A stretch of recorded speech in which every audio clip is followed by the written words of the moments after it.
ચલો મિત્રો, mind body medicine part 2માં આપ સૌનું સ્વાગત છે. ફર્સ્ટમાં આપણે સમજ્યા કે રોગ કેવી રીતના ઉત્પન્ન થાય, ક્યાં થાય, કેવી રીતનું એનું આરોગ્ય રહે, કેવી રીતનું આયુર્વેદ કેવી રીતના હેલ્પફુલ થાય. બરાબર. તો હવે આપણે આયુર્વેદનું હિલિંગ, આયુર્વેદ કેવી રીતના એને સારવાર કરી શકે એના વિશે આપણે ચર્ચા કરીએ. જો levels of Ayurvedic healing. Healing means સારવાર. Recognise 4 primary levels. જો 4 એના પ્રાઇમરી લેવલ 4 છે મુખ્ય તરીકે શરૂઆતના. લેવલ્સ ઓફ હિલિંગ ઉપચારના, આયુર્વેદમાંથી તમારે એનો ઉપચાર કરવો હોય તો એમાં 4 છે. બરાબર છે. તો ક્યાં ક્યાં 4 છે તો એની ચર્ચા આપણે કરીએ. તો પહેલું ડિસીઝ ટ્રીટમેન્ટ, કે રોગની સારવાર. તમને કોઈ રોગ થયો છે તો એની ટ્રીટમેન્ટ કરવી, એની સારવાર કરવી. ડિસીઝ પ્રિવેન્શન, રોગને થતો અટકાવવો. પ્રિવેન્શન મીન્સ અટકાવવું. લાઈફ એન્હાન્સમેન્ટ, લાઈફ એન્હાન્સમેન્ટ એટલે તમારા જીવનમાં ઇમ્પ્રુવમેન્ટ લાવવું, તમારું જીવન સુધારવું, તમારું જીવન ધોરણ સુધારવું. અને ફોર્થ છે અવેરનેસ, જાગૃતતા લાવવી. અવેરનેસમાં ડેવલપમેન્ટ, અવેરનેસનું ડેવલપ થાય, તમારામાં જાગૃતતા વધે એવા પ્રયત્ન. એટલે હિલિંગ લેવલ 4 છે: disease treatment, disease prevention, life enhancement અને awareness of development. Life enhancement એટલે તમારું જીવન ધોરણ છે એને ઇમ્પ્રૂવ કરવું, એનો એમાં સુધારો કરવો. તો most of us medical treatments, મોટાભાગની આપણા બધાની આપણે વાત કરીએ તો medical treatment begins when we fall ill. મોટે ભાગે મેડિકલ ટ્રીટમેન્ટ આપણે ક્યારે લઈએ? જ્યારે આપણે બીમાર પડીએ ત્યારે. તમને તાવ જ ન આવ્યો હોય અને તમે દવાખાને જાઓ, ના, મતલબ કોરોના થયો જ નથી અને તમે અત્યારે કોરોના હોસ્પિટલમાં એડમિટ થઈ જાઓ, નહીં. Most of us medical treatments begins when we fall ill. It is from disease treatment. એને શું કહીએ આપણે આયુર્વેદની ભાષામાં? ડિસીઝ ટ્રીટમેન્ટ, રોગની સારવાર. Response to a condition has rarely અકર, કે જે પરિસ્થિતિ છે, કન્ડિશન છે કે જે ઓલરેડી ઉત્પન્ન થઈ ચૂકી છે, જેને કારણે તમને તાવ આવ્યો છે, જેને કારણે તમને જે કંઈ પણ થયું એનો રિસ્પોન્સ તમને ઓલરેડી ઉત્પન્ન થઈ ચૂક્યો છે. ઇટ એમ્સ, એમ એટલે ધ્યેય, કે એનું ધ્યેય છે ફિક્સિંગ સમથિંગ ઓલરેડી બ્રોકન, કે જે ઓલરેડી કંઈક તૂટી ગયું છે એને તમારે બ્રોકન, એને ફિક્સ કરવું છે, એને પાછું જોડવું છે. However medicine begin with a treatment of disease. However એટલે તેમ છતાં પણ આ છે મેડિસિન બિગિન, દવાની શરૂઆત થઈ જાય, ટ્રીટમેન્ટ ઓફ ડિસીઝ, રોગની સારવારથી જ. પણ it is failure because the disease is already harming us. પણ એ ફેલ થાય, નિષ્ફળ થાય. શું કામ? કે રોગે તમને ઓલરેડી નુકસાની તો પહોંચાડી જ દીધી છે. એટ ધીસ લેટ સ્ટેજ, જ્યારે આવી રીતના મોડા જાગીએ, we are left with no option.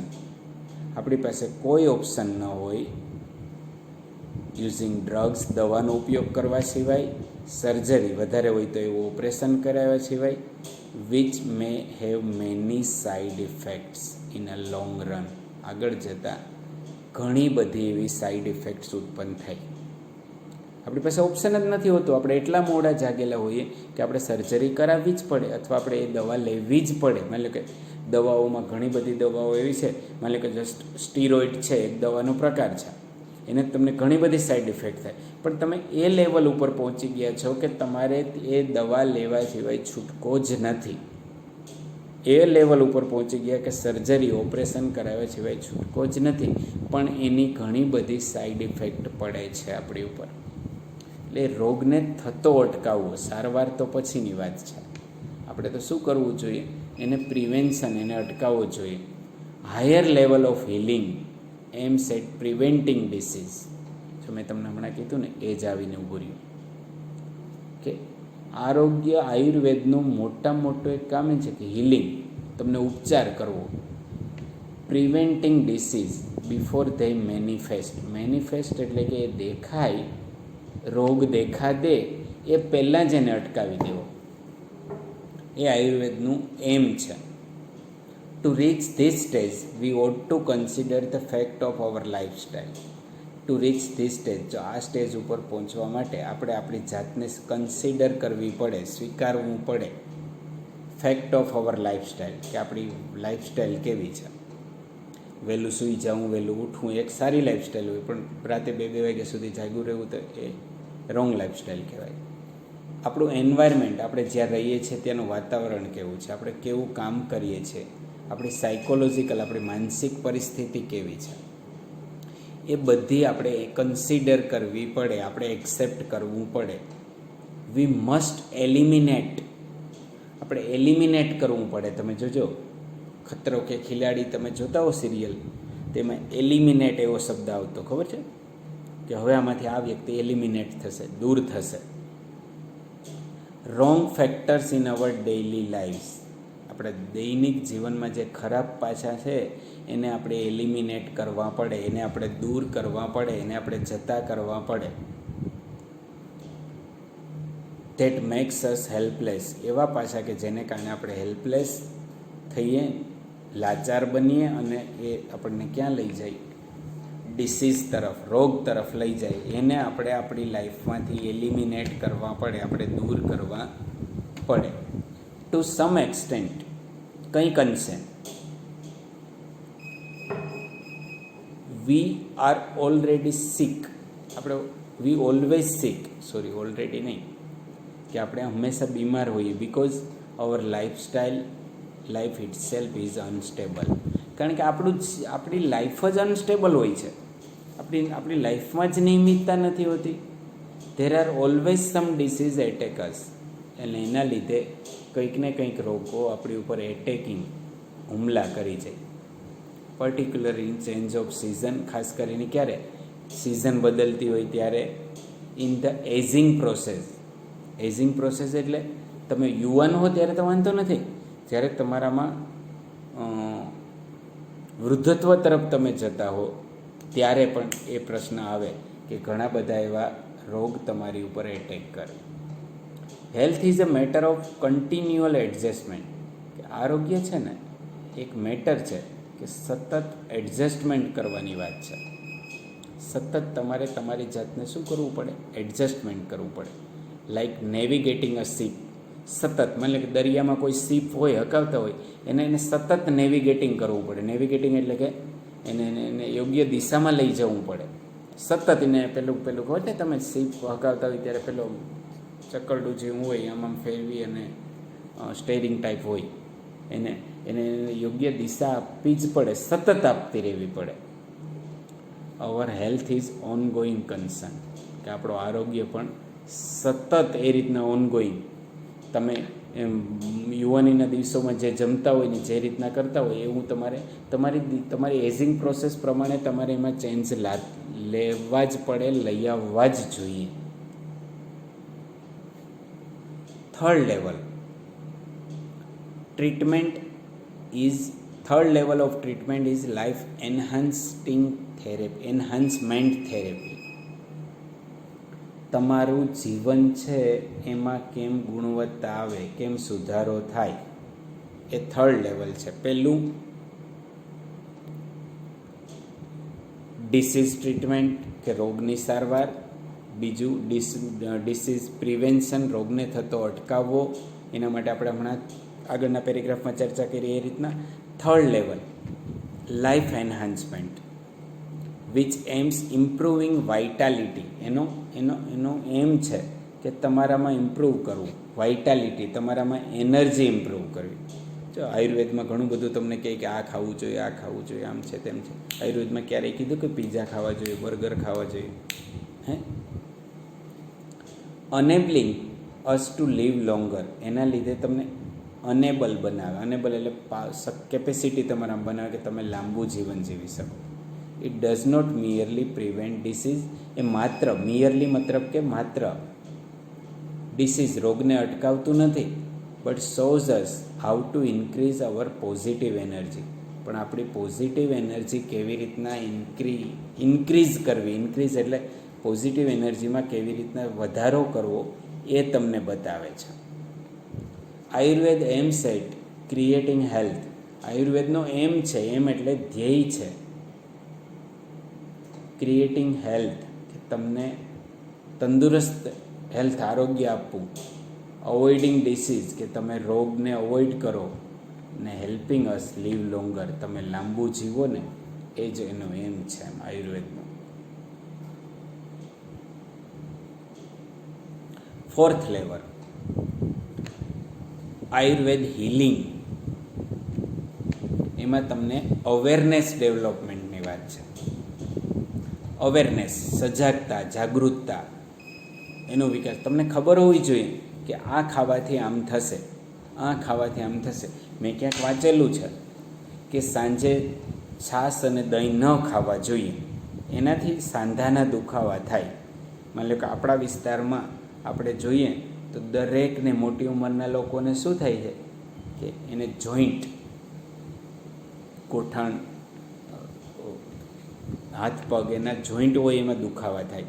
એ સાંજે ખાટાશવાળું ખાવાથી એવું કહેવામાં આવે છે કે સાંજે તમે સૂઈ જાઓ ત્યારે તમારું બ્લડ સર્ક્યુલેશન ધીમું પડે, તમારા શરીરમાં ખટાશ ઉત્પન્ન થાય. એટલે એની જગ્યાએ તમે દૂધ ખાવ તો એ ખટાશ ઓછી થાય. એને બદલે આપણે શું કરીએ, આપણે દરેકના ઘરે જમવામાં શું થાય છે, સાંજે દહીં તો જોઈએ જ, સાંજે છાશ તો જોઈએ જ. એટલે તમારામાં અવેરનેસ લઈ આવે, તમારામાં જાગૃતતા લઈ આવવાનું કામ કરે. Awareness development. અવેરનેસ એટલે એક પ્રકારની જાગૃતતા, સજાગતા લાવવી. This requires spiritual approach. એના માટે તમારામાં ધાર્મિક અપ્રોચ લાવે.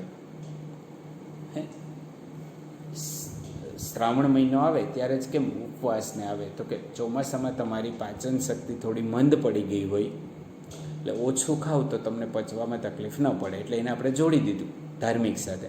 ત્યાં સ્પિરિચ્યુઅલ અપ્રોચ લઈ આવવો પડે, અભિગમ લઈ આવવો પડે. To be healthy is important, but health is not an end itself. કે હા, તંદુરસ્તી, હેલ્ધી, તમે હેલ્ધી હો, તંદુરસ્ત હો, એ અગત્યનું છે, but health is not an end itself. ખાલી તમારું આરોગ્ય હોય એટલું જ એ પૂરતું નથી. It is not enough merely prolong our lives and have better energy to do things we want. Prolong એટલે આધાર લાભ, તમને એડ કરે, લાંબ એક્સટેન્ડ કરે, એમાં એડ માત્ર એટલું પૂરતું નથી કે આપણું જીવન વધે, પણ બેટર એનર્જી, તમારે જીવનમાં એનર્જી, શક્તિ કેવી હોય, બેટર, વધારે પડતી શક્તિ ઉત્પન્ન થાય. To do things we want, આપણે જે ઈચ્છીએ એ થિંગ્સ, એ વસ્તુ આપણે કરી શકીએ, એ મહત્ત્વનું છે. We ought to consider what we are using energy for and why. We ought to consider, we ought to accept. આપણે એક્સેપ્ટ કરવું જોઈએ, આપણે સ્વીકારવું જોઈએ કે what we are using energy, કે આપણે આપણી શક્તિનો ઉપયોગ ક્યાં કરીએ છીએ, વાય, શા માટે કરીએ છીએ. The quality of awareness is the real fruit of all that we do. Quality of awareness, કે જે આ જાગૃતતાની ક્વોલિટી છે, એ રિયલ ફ્રૂટ છે, સાચેકલું એક ફળ છે, ધેટ વી ડુ, કે જે આપણી પાસે છે. It is our ultimate expression. Ultimate એટલે અંતિમ, છેલ્લું આપણું એક્સપ્રેશન, છેલ્લો આપણો હાવભાવ. એસેન્સ એટલે એ પણ અગત્યનું છે, વુ વી રિયલી આર, આપણે હકીકતમાં કોણ છીએ એ સમજવું પણ આપણે મહત્ત્વનું છે. Our awareness is the only thing we can take with us until we die. આપણી અવેરનેસ છે ને, આપણી જાગૃતતા છે ને, આપણી સજાગતા છે ને, એ એક જ એવી વસ્તુ છે, we can take us until we die, આપણે મૃત્યુ ન પામીએ ને ત્યાં સુધી આપણી સાથે રાખી શકીએ.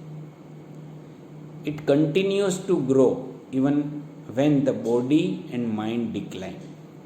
એ કન્ટિન્યુઅસ ટુ ગ્રો, એમાં સતત વિકાસ જ થતો રહે અવેરનેસમાં. ઇવન તમારું શરીર છે, તમારું માઇન્ડ છે, એ ડિક્લાઇન થવું મતલબ કે નબળું પડતું જાય, તેમ છતાં પણ તમારામાં અવેરનેસ છે એ તો ગ્રો જ થતી જાય, વધતી જ જાય. Thus it is the greatest aid and aging process. એટલા માટે જ એ સૌથી મહાન સાધન છે. એડ એટલે સાધન. એઝિંગ પ્રોસેસ, એઝિંગ એટલે તમારી ઉંમરની પ્રક્રિયા. તમે જેમ આગળ આગળ મોટા થતા જાઓ, વડીલ થતા જાઓ, એ રીતના એમાં એક ગ્રેટેસ્ટ, સૌથી મહાન સાધન છે અવેરનેસ. તમારામાં જાગૃતતા આવે, તમારામાં સજાગતા આવે, તમને ખબર પડે શું કરવું જોઈએ, શું ન કરવું જોઈએ. એ અવેરનેસ છે એ જ તમને આગળ લઈ જાય છે. This is the ultimate goal of Ayurveda. Ultimate means this is the last goal, અંતિમ ગોલ. આયુર્વેદનો એક એ અંતિમ ગોલ હોય છે.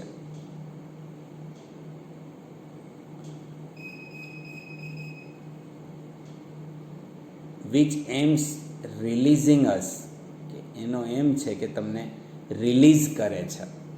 અસ એટલે આપણને સૌને રિલીઝ કરે છે ફ્રોમ ઓલ સોરોઝ એન્ડ સફરિંગ. દરેક આપણી દુઃખ અને સફરિંગ, આપણે જે તકલીફો છે એમાંથી બહાર કાઢે છે. True awareness is the ultimate cure for all. કે એક સાચી અવેરનેસ, એક સાચી જાગૃતતા અલ્ટિમેટ ક્યોર છે, અંતિમ ઈલાજ છે ફોર ઓલ, બધા માટે. કે જે સાયકોલોજીકલ ડિસઓર્ડર, જે માનસિક ડિસઓર્ડરમાં ગયા હોય, માનસિક રીતે જેનામાં ફેરફાર થયા હોય. But understand it, V must first look into the mind. પણ આપણે સમજવું જોઈએ, ઇન્ટુ ધ માઇન્ડ, આપણા મનમાં રાખવું જોઈએ ઇટ્સ ફંક્શન, એના કાર્યો. બટ ટુ અન્ડરસ્ટેન્ડ, આપણે સમજવા જોઈએ. If we must first look into the mind and its functions, એના કાર્યોને પણ સમજવા જોઈએ ને એને આપણા મનમાં રાખવા જોઈએ. We had better start from where we are. આપણે જ્યાં છે ત્યાંથી આપણે બેટર સ્ટાર્ટ, વધારે સારું શરૂ કરી શકીએ. જો તમારામાં અવેરનેસ આવી જાય કે તમારે શું કરવું જોઈએ, શું ખાવું જોઈએ, શું પીવું જોઈએ, કેવી રીતના રહેવું જોઈએ. And this direction our journey proceeds. અને એ જ દિશામાં આપણી જર્ની, આપણા જીવનનું પ્રવાસ પ્રોસીડ થાય. પ્રોસીડ એટલે આગળ વધે. આયુર્વેદમાંથી ઘણું બધું શીખવા જેવું છે. એ ફરીથી જોજો અને સમજવાની કોશિશ કરજો આ વિડીયોને. ઓકે, આવજો.